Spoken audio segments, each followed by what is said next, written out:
So, hello everyone, welcome to this module on pleural effusion, a very simple and straightforward topic. Whatever question that you are going to get for your exam on this topic is likely to be a simple one. All that you have got to do is study this topic in and out very well, just one time, and that is it, okay, because this is such a simple topic to learn. Now, let's start with the very basics. Okay, what is this pleural effusion? Okay, so let's start with the basics. Pleural effusion means it is a condition where you have excess of fluid in your pleural space. Okay, so much of fluid in your pleural space. So the question naturally arises, normally is there a fluid in the pleural space? Yes, there is. So in the pleural space, in your pleural space, normally, that is in normal individuals, you would have around say 5 ml to 20 ml of fluid. Okay, this is just a rough range. The value varies. Some books say 5 to 25, 5 to 15. So there may be minor variations, but on an average 5 to 20 ml of fluid is there in your pleural space, and this pleural fluid, it is formed from the parietal pleura.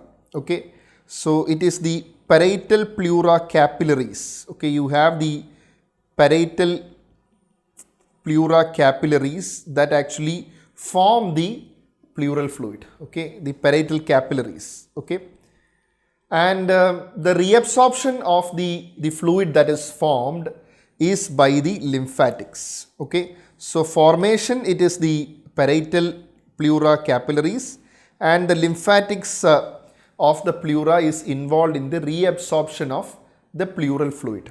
Okay, and the pleural fluid is formed from the parietal capillaries at a rate of around 0.01 ml per kg per hour. Okay, so that is the rate at which the pleural fluid is formed, but correspondingly there is a reabsorption by the lymphatics. So you see here, between the parietal pleura and the visceral pleura, you have the pleural space, which normally has about 5 to 20 ml of fluid. Okay, and this fluid is formed by the parietal pleura capillaries. Okay, so once the fluid is actually formed, it is reabsorbed by the lymphatics. Okay, you have the various lymphatics that is involved in reabsorption of this fluid. That is how the normal balance of pleural fluid is maintained in the pleural cavity. Now, when you talk of effusion, pleural effusion, due to some reason there is excess of fluid in the pleural cavity. Now, when you have excess of fluid in the pleural cavity, what all can be that fluid? Remember, this can either be a transudate. Okay, it can be a transudate. Number 2, it can be exudate. Okay. Number 3, you may have pus in the pleural cavity. Number 4, you can have blood in the pleural cavity. And number 5, you may even have chyle in the pleural cavity. So all these types may be there in the pleural cavity, and what we are going to do in this module is start off with learning the different types of pleural fluid accumulation. Okay, so let's see that. Okay, different types of pleural fluid accumulation means abnormal accumulation. That is what we are going to learn. All right, so just let us have a look at the initial comparison between a transudate and an exudate. Okay, the first two types, very important, very simple also. Let's try to see what is a transudative effusion, and let's try to compare it with a exudative effusion. Transudative effusion means, so let's see what is this transudative effusion. So transudative effusion is nothing but it is just that there is an increased amount of pleural fluid in the pleural cavity because of an imbalance between okay, imbalance between your hydrostatic pressure and oncotic pressure. Okay, there is a hydrostatic pressure, there is an oncotic pressure. So when there is an imbalance between the hydrostatic and oncotic pressure, that is when you get a transudative effusion.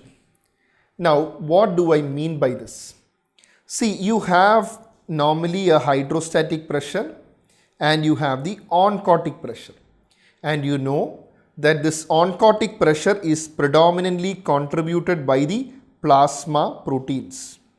Okay, it is predominantly contributed by the plasma proteins.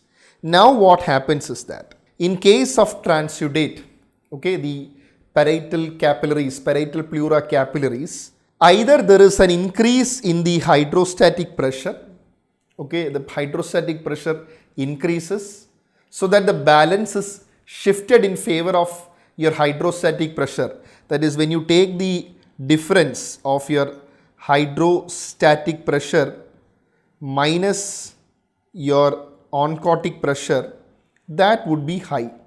Okay, why? Because the hydrostatic pressure increases. Okay, so the difference will naturally increase.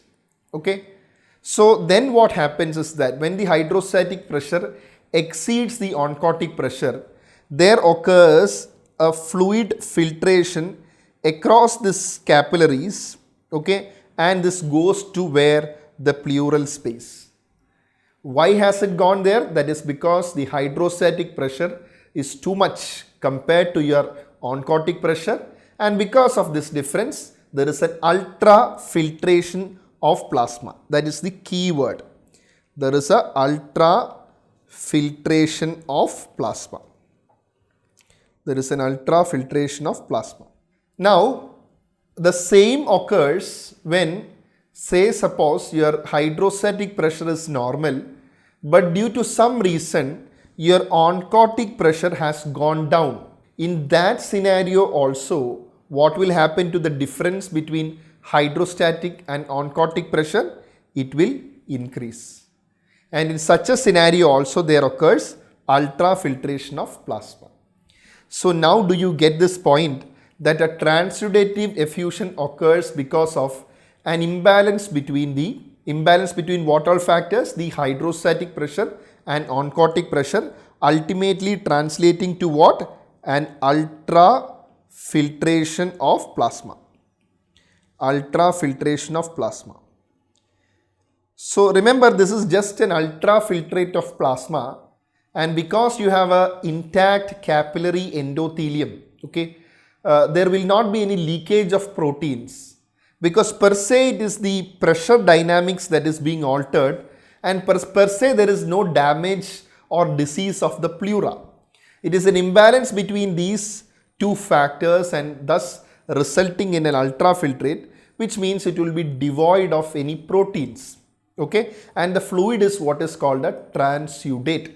This ultrafiltrate is what you call transudate. Very clear, very simple. Okay, now next type of effusion, that is that is your exudative effusion.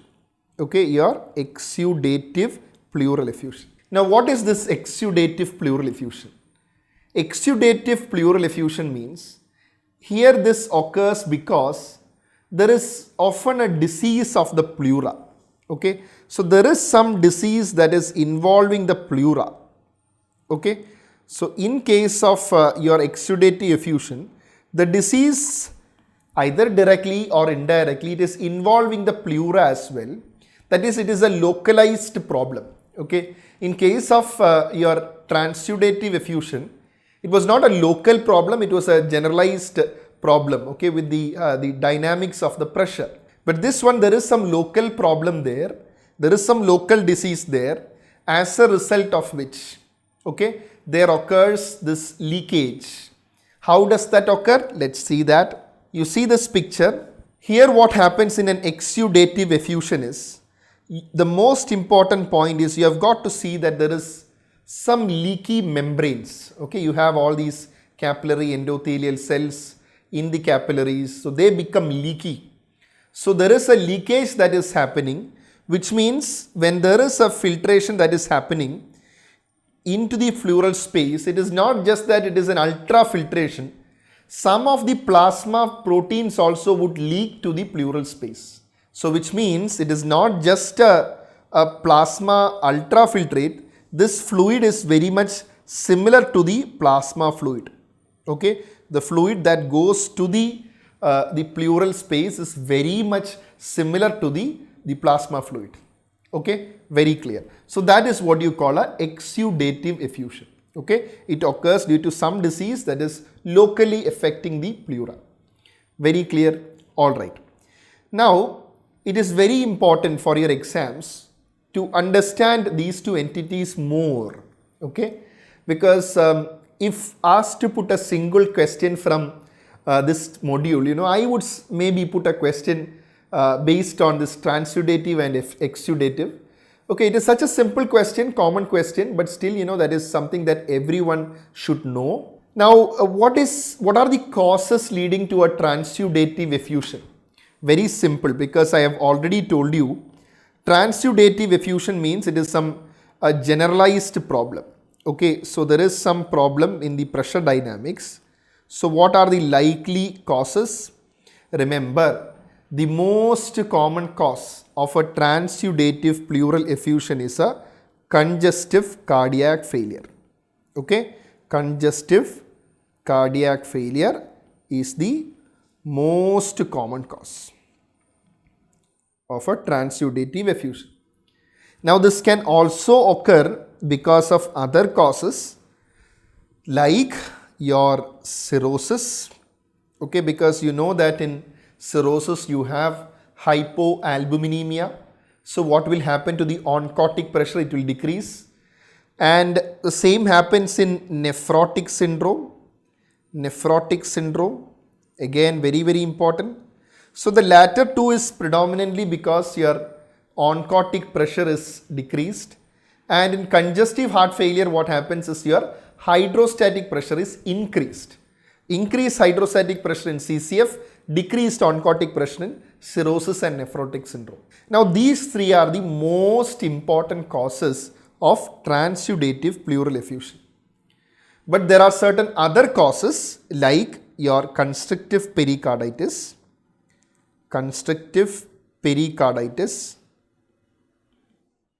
SVC obstruction.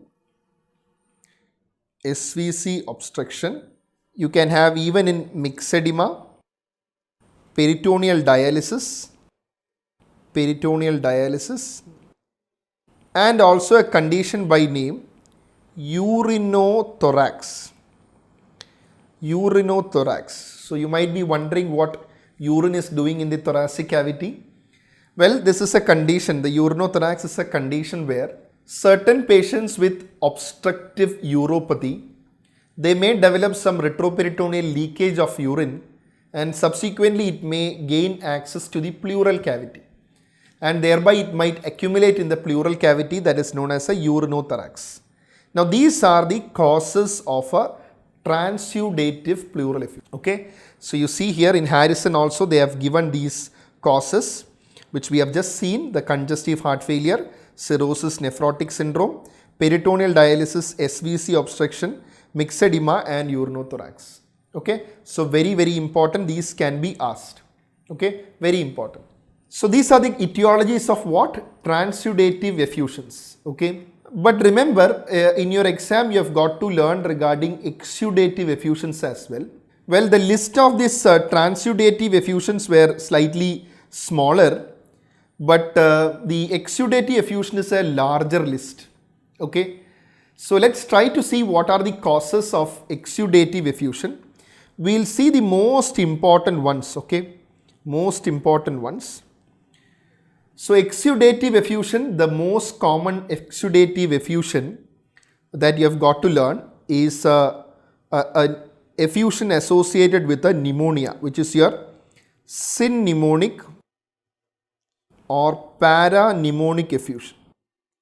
There is a slight difference between these two terms, sometimes used interchangeably also. When the effusion occurs along with the pneumonia, it is called a synpneumonic effusion. but the later accumulation within a few days is what is called a parapneumonic effusion. But in certain books, these terminologies, the synpneumonic and parapneumonic, are used synonymously also. Okay, so synpneumonic and parapneumonic effusion is the most common etiology. Okay, the most common cause of a exudative effusion.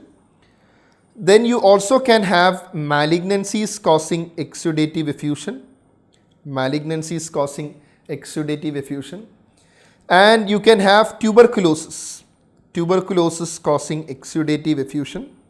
Okay, and exudative effusion can occur in the context of connective tissue diseases as well, connective tissue diseases. So you may have in the context of a rheumatoid arthritis,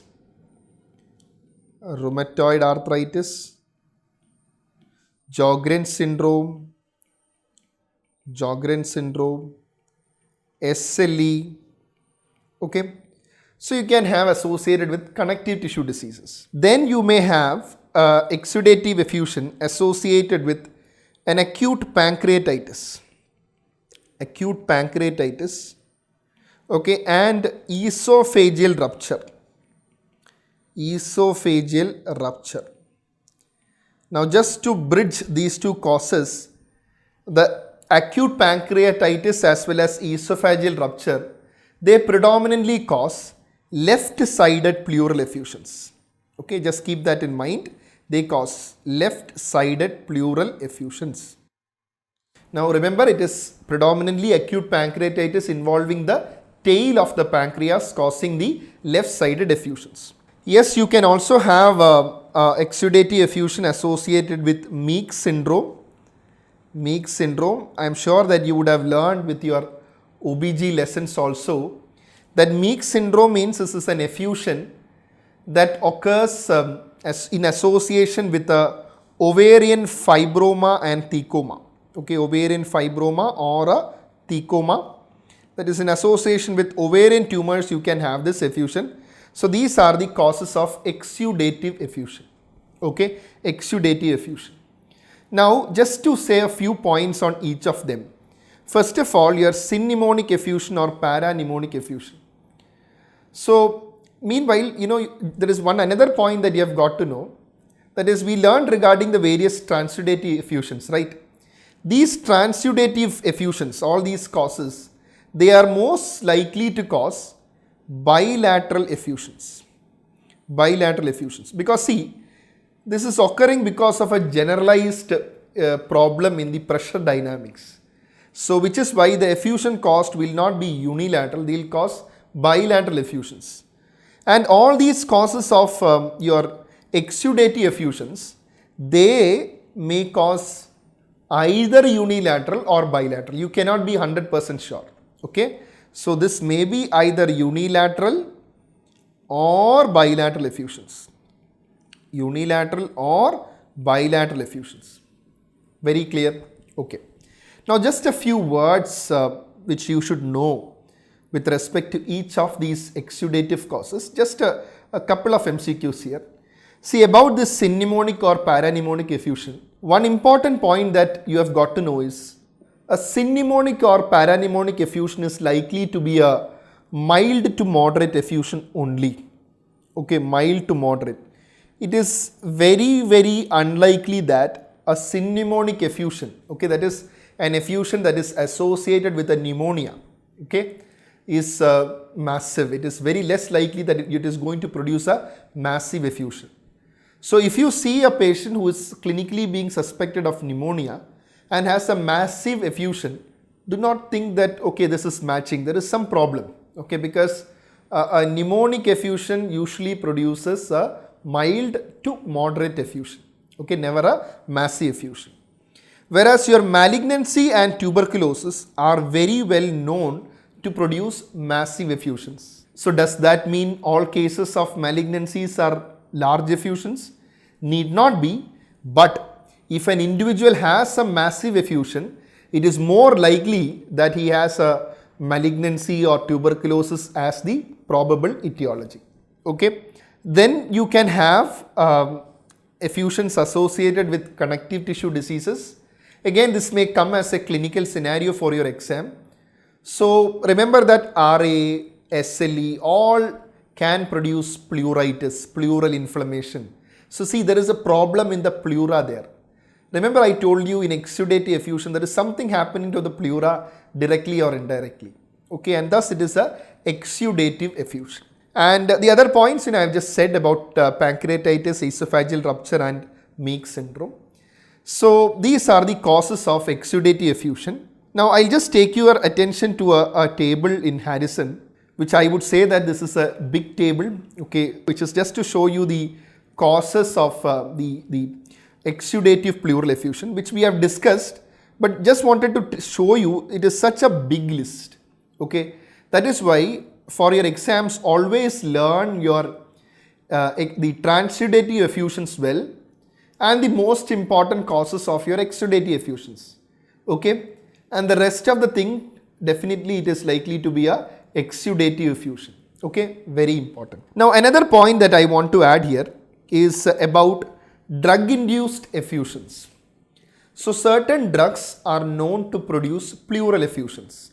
Okay, and usually the drug-induced pleural effusions are likely to have eosinophils in their pleural fluid as well.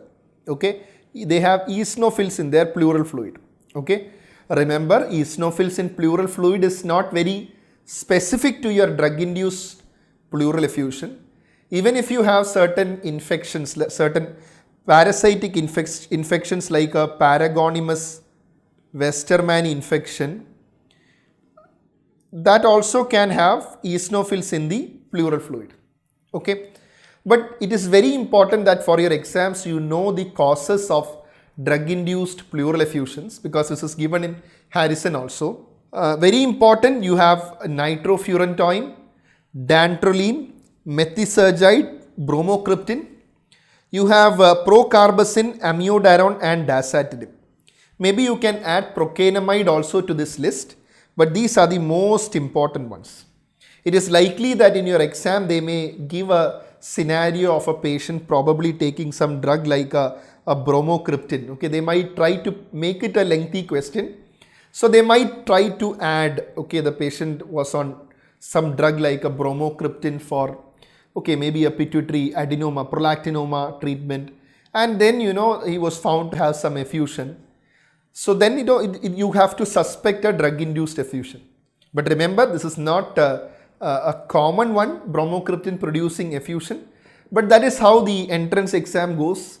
Even the relatively uncommon things, the examiners are fond of them. So they would try to make a question just to trick you, but you should know the causes of the drug-induced pleural effusion. Very clear? Alright. Now having understood the causes of the transudative and exudative pleural effusions, next is regarding a criteria which would help you differentiate better between a transudative and exudative effusion. Because when you evaluate a pleural effusion in your wards, the first step that you have to decide is that is this a exudative effusion or a transudative effusion. So let's try to see what is meant by this Light's criteria. Okay, this is called the Light's criteria, a very important criteria, okay, with respect to your pleural effusion that helps you to differentiate a exudate and a transudate. So this criteria goes like this. There are 3 parameters in this criteria. Number 1 is that there are 3 parameters and any of the 1 parameter is positive. Then you say that this is a exudative effusion. So first one is a pleural fluid protein to serum protein, okay, more than 0.5, okay, and a pleural fluid LDH to a serum LDH value more than 0.6, okay, or if the pleural fluid LDH is more than 2/3 of upper level in serum. Okay, that is more than 2/3 of the upper level in serum. So you have three parameters in this Light's criteria, and if any of these is positive, okay, you say that this is a exudative effusion, just any one. Okay, but to call it transudative effusion, none of these should be true. Okay, so there is some bias for a exudative effusion, correct?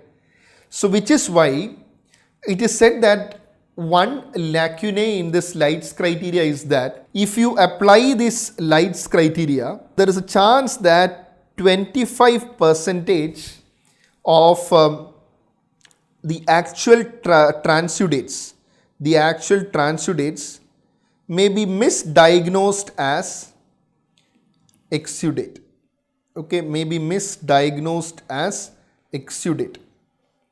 So that is one problem with your Light's criteria. Okay, very clear. Pleural fluid protein to serum protein, pleural fluid LDH to serum LDH, pleural fluid LDH more than 2/3 of upper level in serum.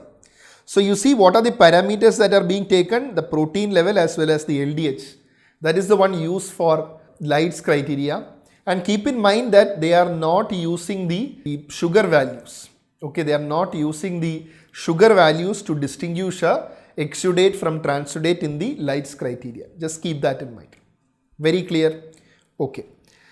Now, having understood the exudative and transudative effusions, so just let me show you a X-ray. This is a bilateral effusion. So tell me one thing, is this a exudative or transudative effusion? Well, it is difficult to comment. All you can understand it, this is a chest X-ray, and it is obvious that you have a blunting of the costophrenic ankles, okay, and there is fluid in the costophrenic ankles. You can see the buildup of fluid, and it is relatively a milder effusion, but it is a bilateral effusion. If it was a unilateral effusion, you could have said this is not transudative. But since this is a bilateral effusion, this could be a transudative effusion as well as a exudative effusion. So that you have got to keep in mind. See, the X-ray for detecting a effusion is often a good tool and which we rely often. Now there are a few MCQs that you should know with respect to this about the utility of the X-ray, that when you have a fluid in the pleural space, if you go for a chest X-ray, see, if you go for a X-ray PA view, okay, X-ray PA view, you almost need around 200 ml of fluid to be seen in a PA view chest X-ray, okay, to be detectable. Okay, and if you say about, if you compare this X-ray to a clinical examination, to detect a pleural effusion clinically, you would require 300 ml of fluid. You would require 300 ml of fluid. So yes, X-rays can pick effusions which are, which are not picked up by your clinical examination as well. But remember one thing, if you are asked what is the most sensitive investigation to pick up an effusion, it is going to be a CT thorax. Okay, CT thorax is going to be the most sensitive, okay, to detect, most sensitive to detect a effusion. So if you are asked ultrasound, can you detect by ultrasound? Yes, you can do a USG thorax and detect effusions, but CT again would be more sensitive. So if in your exam CT is not given in the options, you can go for ultrasound for picking up the minor effusions. Okay, very clear. So previously we used to do the lateral decubitus view X-ray. Okay, so I told you the X-ray PA view can detect 200 ml of fluid.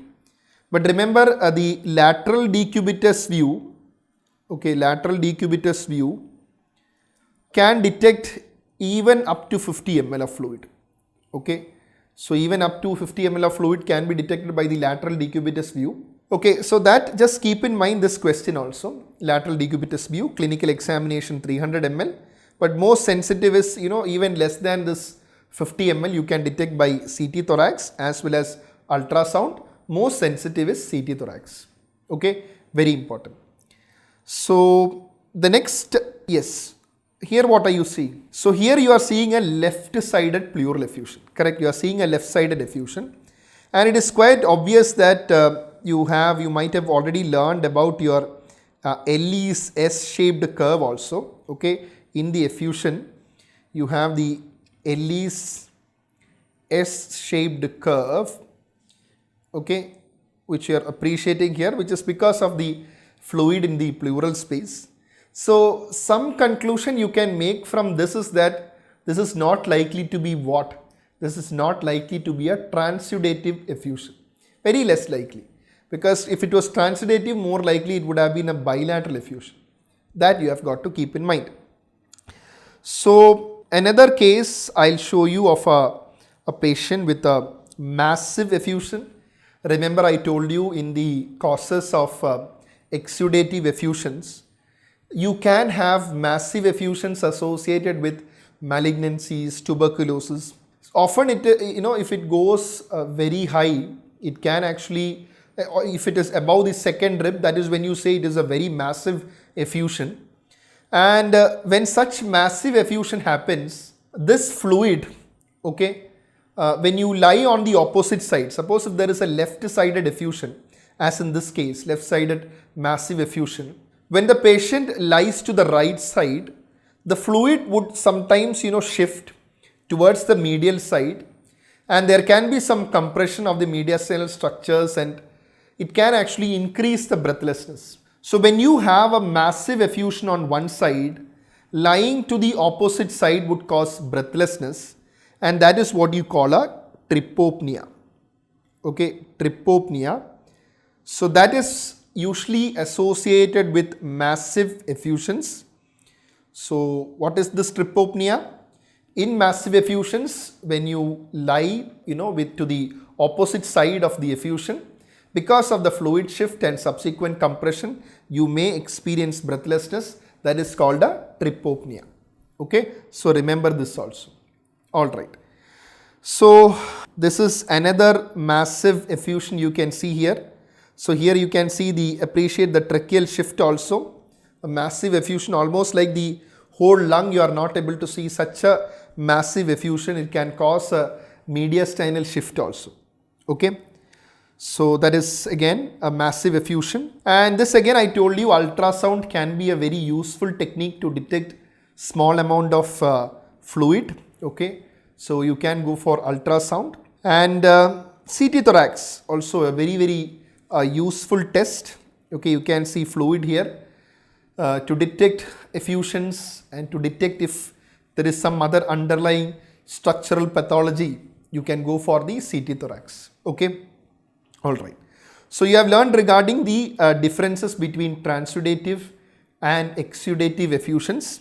So just one point to show you. Yeah, what do you show this? What do you see here? See here also you are seeing some effusion in the right side. But what is the peculiarity from the effusions that I have shown so far? Now something that is very obvious here is that there is a definite air fluid level. Okay, there is a definite air fluid level in this effusion. And when you have such a definite air fluid level, it is suggestive of what? Tell me, it is suggestive of hydropneumothorax. Okay, so this is a right-sided hydropneumothorax because the air is actually very light, so it would float higher and you would have a air fluid level which is seen in hydropneumothorax. Okay, very clear. All right. So we have seen in detail regarding the transudative effusions and exudative effusions. So remember I told you, in addition to the transudate and your exudate, you may also have pus in the pleural cavity. Okay, pus. So when you have pus in the pleural cavity, what do you call it? You call it empyema. You call it empyema. So empyema can result from various causes. Even an effusion which starts off as maybe a parapneumonic effusion, okay, there is some pneumonia and that has developed a parapneumonic effusion. What can happen is that there can be the development of a complicated parapneumonic effusion, because normally your parapneumonic effusion is relatively sterile fluid because it is not having an organism. So there can be a complicated parapneumonic effusion where you can have this fluid getting infected. So you can have a complicated parapneumonic effusion. So where the patient can develop empyema, the patient may develop some loculations in the pleural fluid. So all that can happen. So pus is actually called empyema. So again, it is slightly difficult to treat. You have got to be very careful regarding the diagnosis of empyema and appropriate treatment, because you would have to treat the infection part also. You can have blood in the pleural cavity, that is called hemothorax. And when do you call it a hemothorax? You call it a hemothorax when the ratio between the pleural fluid hematocrit to the plasma hematocrit or the blood hematocrit is more than 0.5. So that is when you call it a hemothorax. Okay, alright. So this hemothorax or blood in the pleural cavity, what are the scenarios in which that can occur? Very important. You have trauma, very important trauma. You can have malignancies, okay, malignancy, because malignant effusion can be hemorrhagic. Okay, so trauma, you can have malignancies like a lung malignancy. And remember, malignancy associated pleural effusion is more commonly seen with the adenocarcinoma lung than a squamous cell carcinoma, because the adenocarcinoma lung is more peripherally located, as you would have learned in pathology. It is having a more peripheral location and more chance of irritation of your pleura, and subsequent effusion is more in a adenocarcinoma than a squamous cell carcinoma. So trauma, you can have malignancies, lung malignancies, even mesothelioma also can produce a hemorrhagic effusion or your hemothorax, and sometimes tuberculosis. Rarely tuberculosis also may produce, but the first three are the ones most important. Okay, and the last one is chyle in the pleural cavity, which you call as chylothorax. Chylothorax, it is commonly that occurs when as a part of trauma.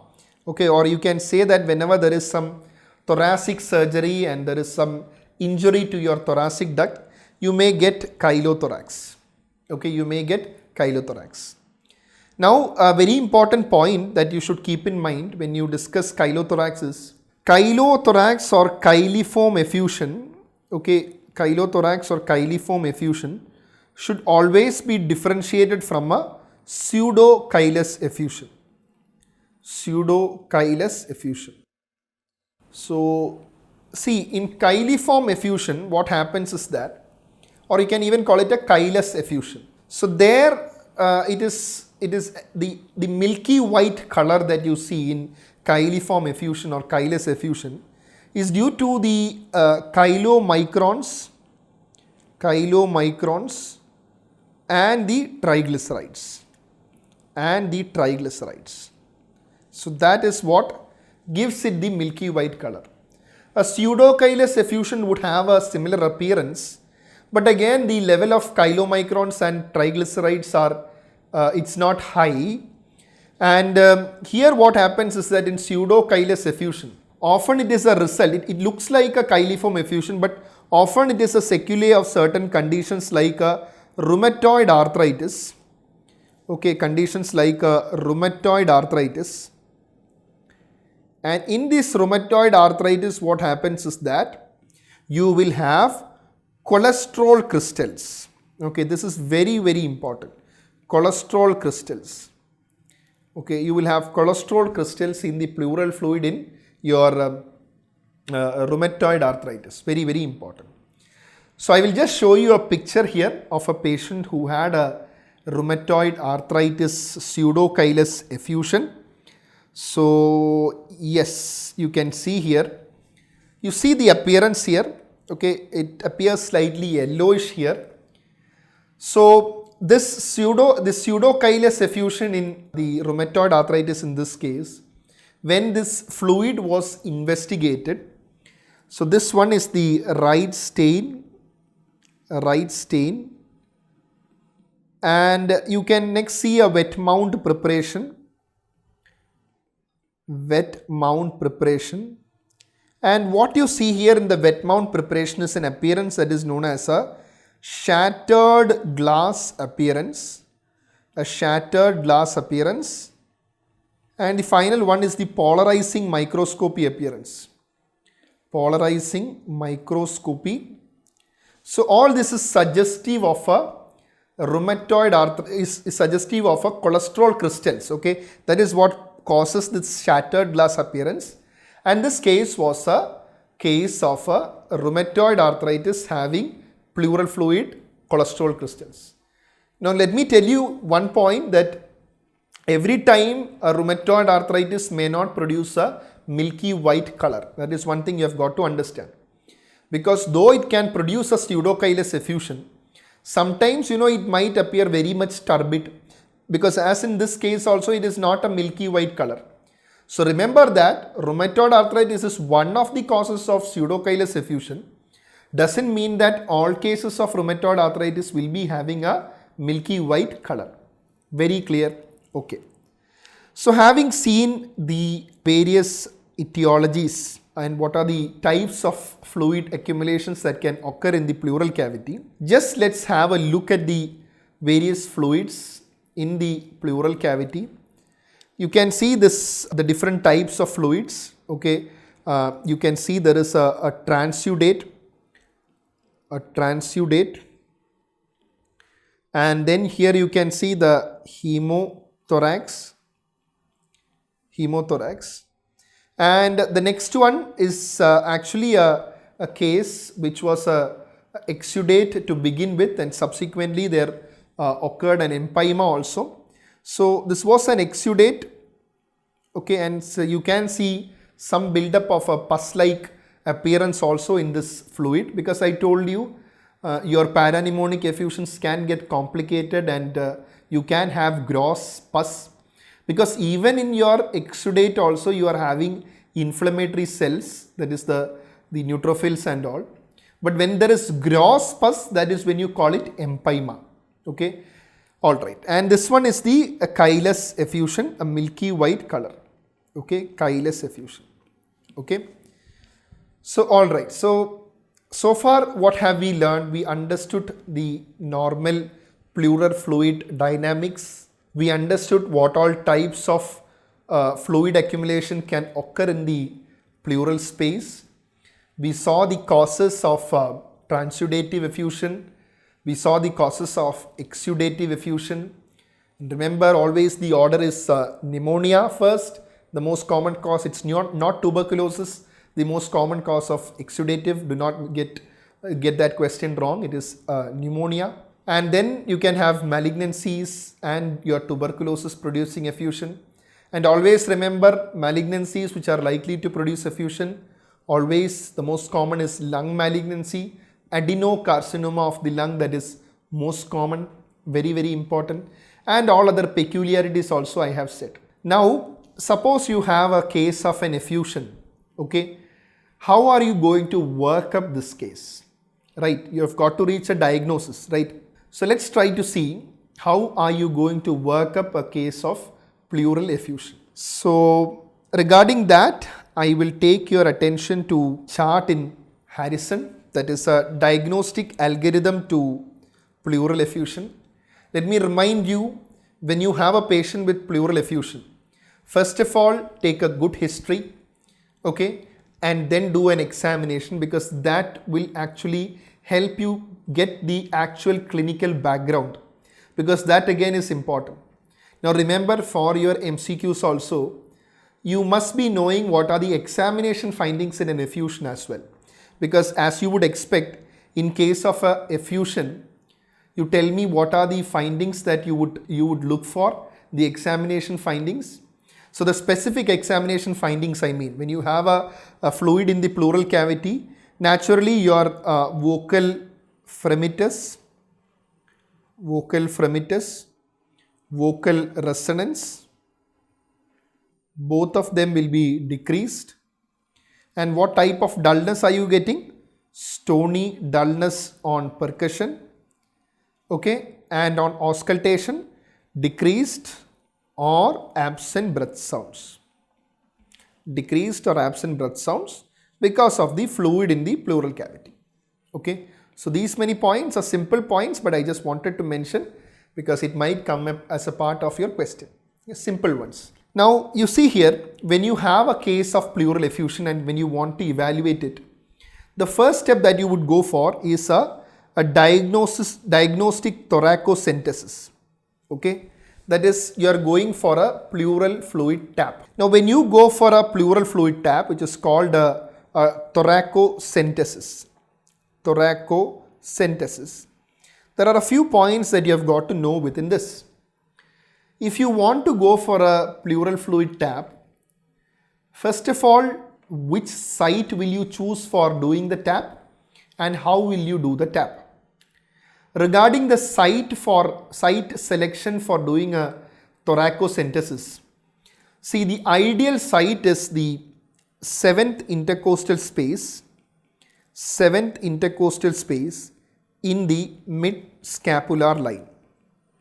Okay, mid-scapular line. See, if you ask me, can you do it in the mid-axillary line? You can do, but again, the more safer procedure is when you do it in the 7th intercostal space in the mid-scapular line. I'll just show you a demonstration. Okay, see, this is one patient where you see the pleural fluid is being tapped, and what you do is that you ask the patient to keep his both upper limbs in a crossed manner and then to slightly lean forwards, and then you do the fluid tap in the 7th intercostal space. But see, what is the mistake in this, what is the only probable mistake in this tapping is that ideally it is better to do under ultrasound guidance. Okay, because see, when you do this, the thoracocentesis, there is always a risk that you are likely to injure your lung. Okay, see, suppose if it is a massive effusion and you do it in the 7th intercostal space, it is very less likely that you are going to injure. Even if it is a mild to moderate also, you are less likely to injure. But still, if because of your faulty technique or defective angulation, there is always a small risk of injuring the lungs. So if you are in a facility where you have a ultrasound probe available, always go for a ultrasound guided thoracocentesis where you are directly visualizing the entry of the needle that you are inserting. So you can see when you're in the ultrasound machine itself, you keep the probe in the region of the 7th intercostal space. While you insert the needle, you are able to see the position of your needle. So it is more easy. Okay, so always what is preferred, a ultrasound guided thoracocentesis or the pleural fluid tap is preferred. So most often on seeing the appearance of the pleural fluid itself, it might give you some clues because an exudative effusion is likely to be clear. Whereas when it comes to a transudative effusion, you are likely to see a straw colored fluid, or when it becomes an empyema, maybe you will see a very much turbid fluid. You may see a hemothorax or you might see a chylothorax. So all that depends. And remember, when you do a tap, there is always a chance of injury to vessels and you might get slightly blood-stained fluid. So you might differentiate this from, you must differentiate this from a hemothorax. So I already told you how to say that something is a hemothorax. See, to call it a hemothorax, it should have a higher hematocrit as well. Okay, so you can see almost half of that of plasma should be there. That is why I told you about that ratio of the pleural fluid hematocrit to the plasma hematocrit more than 0.5. Okay, Alright, okay, the blood hematocrit more than 0.5. That is clear. So that is about your ultrasound guided thoracocentesis. Alright, so I told you the appearance of the pleural fluid gives you certain clues, but not just the appearance, you have got to go for the study of the pleural fluid as well. So it is quite obvious that the first thing that you would apply will be what? Your Lights criteria. So once you go for the tab, you apply for the Lights criteria, and if everything in this criteria is a no, it is going to be your transudative effusion. And remember, you have very less differential diagnosis when you have a transudative effusion in hand. And exudative effusion, remember, do not just stop with exudative effusion. Transudative, you can manage the corresponding condition, but exudative, you have got to work up more. Why has this patient developed a exudative effusion? So you have got to investigate more and more. So to find out the cause, you can go for pleural fluid glucose. See, I told you glucose is not a component of your Lights criteria, but there is one importance of glucose, that is this one. That is, when you have a significantly reduced glucose levels in the pleural fluid, that can occur because of certain causes like infection, malignancy, rheumatoid arthritis. Okay, these are the ones most important. But let me tell you one thing, if you have very less sugar values, sometimes even less than 35, 30, less than that, then you know the chance of rheumatoid arthritis is very high, because out of these three causes, it is rheumatoid arthritis that produces very low level of glucose in your pleural fluid. Okay, in fact lesser than that of your tuberculosis as well as malignancy as well. It will cause a decrease in the pleural fluid glucose value. Okay, so checking the pleural fluid glucose is important, and it is very obvious that you have to check for malignancy. So to check for malignancy, definitely you should go for what? You should go for a cytology, malignant cytology, because sometimes you might pick up some adenocarcinoma cells.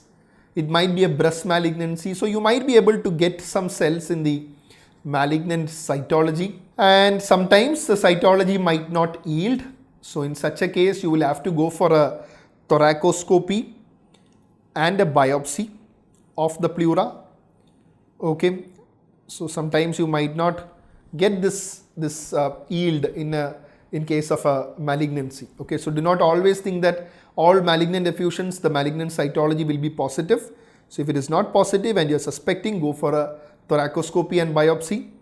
And also in the pleural fluid, you can go for your infectious workup, like you can go for your say gram stain, culture.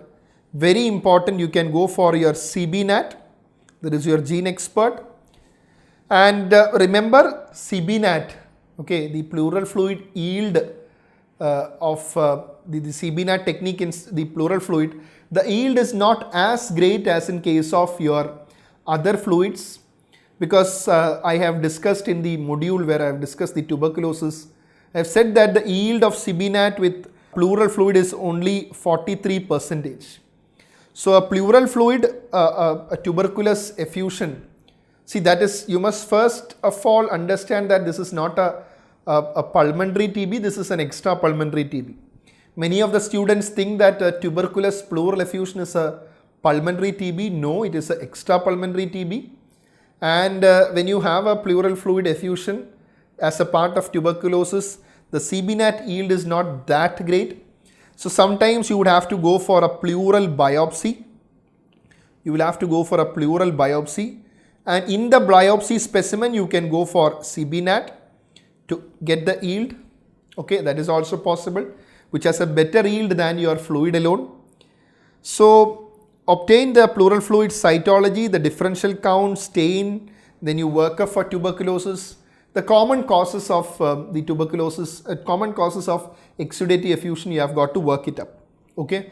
Now another point that you have got to know is that if still after the workup you are not yielding anything, okay, no diagnosis after that, then you should consider other causes, like say if the clinical setting is there, you can have a pulmonary embolism. A pulmonary embolism, an infarct can again produce a effusion, so that can be there. And again, if you are not able to reach any diagnosis, the final step is your thoracoscopy and the biopsy. And the biopsy you then do, and then probably in the histopathology you might be able to get some clues. One point regarding the effusions associated with the pulmonary embolism is that, see, we have seen the exudative and transudative effusions. The pulmonary embolism producing an effusion, okay, can either be exudate or transudate. Okay, it can very well be an exudate, it can very well be a transudate.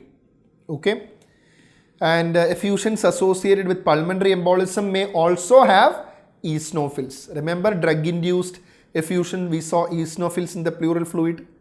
We saw that in the eosinophils in the pleural fluid were also seen in infections like Paragonimus westermanni. And here also you can see your eosinophils in the pleural fluid. So pleural fluid analysis is very important. And in your urinothorax, okay, urinothorax, there will be increased levels of creatinine in your pleural fluid. That is another point that you have got to know. Increased levels of creatinine in the pleural fluid. Okay. So just to sum up what we have learned in the evaluation, always the first step is to distinguish whether it is a exudate or transudate. Once you have seen it is an exudate, it is treat accordingly the cause, okay, which is relatively more easy. Exudative effusion is something that you are more worried about. You try to find out. The common ones are infections like a pneumonia, tuberculosis, malignancy. Sometimes connective tissue diseases can produce. Then we have already seen other conditions like a Meek syndrome. Okay, even asbestos exposure can produce. A big list of conditions are there. So work up for those conditions, and remember, pulmonary embolism, either exudative or transudative effusions. So we have seen regarding your effusion in detail, and another point that I want to add on is that when do you go for intercostal tube drainage, okay, or the ICD, intercostal drainage in case of a patient with pleural effusion. See, you go for an ICD insertion or a chest tube insertion. One indication is when the pleural fluid pH is less than 7.2, okay. Then, because normally it is around 7.6, the normal pH of pleural fluid. When it goes less than 7.2, then when you have a loculated effusion, you have to go for an ICD, loculated effusion. When you have an empyema, okay, gross pus in the pleural fluid, or maybe you are having a positive gram stain or a positive culture, in those scenarios also you would put a ICD, okay. So pleural fluid pH, loculated effusion, empyema, a definitive infectious indication like a positive gram stain or a positive culture. All these are indications for putting a chest tube. This is again very, very important. So, and the definitive management, well, the pleural fluid tap alone may help in some cases, but in many cases, sometimes, if it is a mild pleural effusion associated with a pneumonia, you might not even require a tap. Sometimes it may be a chronic liver disease producing a effusion, but still you went for the tap and you found that it is a transudative effusion. Okay, you correct the hypoalbuminemia, patient is going to be right. So, but certain causes you have got to treat accordingly, like a tuberculous effusion. The malignant effusion also, again, it is commonly seen in advanced malignancies. So there is always a chance of reaccumulation. Okay. So here, I would like to add 2 points here. One is that when you remove pleural fluid from a person, do not remove more than 1.5 liters. Do not remove more than 1.5 liters at a time. It is not that like ever you should remove the total amount is 1.5, not like that. But at a time, it is never remove more than 1.5 liters at a time. Because if you remove more than 1.5 liters, there is a chance of a re-expansion pulmonary edema. So because of this danger of re-expansion pulmonary edema, because of that, you will not remove more than 1.5 liters at a time. So that is one question I wanted to tell you. Second point is that, see, suppose if you have a malignant effusion, which is a rapidly reaccumulating effusion. So in such cases, what to do? Because the malignancy might have been the end stages. So this patient is probably suffering because he is going for repeated pleural fluid tapping. And since he is going for repeated pleural fluid tapping, it is always, some sort of a discomfort for him. So in that case, you can go for a sclerodesis. Okay, what you can go for, you can inject doxycycline in the pleural cavity, and this would create adhesions and would help to obliterate your the pleural cavity space, and this is known as your pleurodesis. Okay, this procedure is known as your pleurodesis, where you are trying to obliterate the cavity, which will actually prevent the further accumulation in the pleural cavity. That is very important. Okay, so we have seen that also the ICD insertion indication is very, very important, and ICD insertion is usually done in the mid-axillary line, 5th intercostal space. Okay, 5th intercostal space, that is where your ICD insertion is done. That also you have got to keep in mind. So we have gone in depth about pleural effusion, but remember, these are all very, very simple points. So just learn them once and for all. Straightforward questions you might get in the exam, but remember, this is like a full toss question. Do not make a careless mistake in a question related to pleural effusion. It will be a very simple one. So read the question carefully. What are they trying to ask you? And then answer accordingly. We have covered, most of the points of pleural effusion. Okay.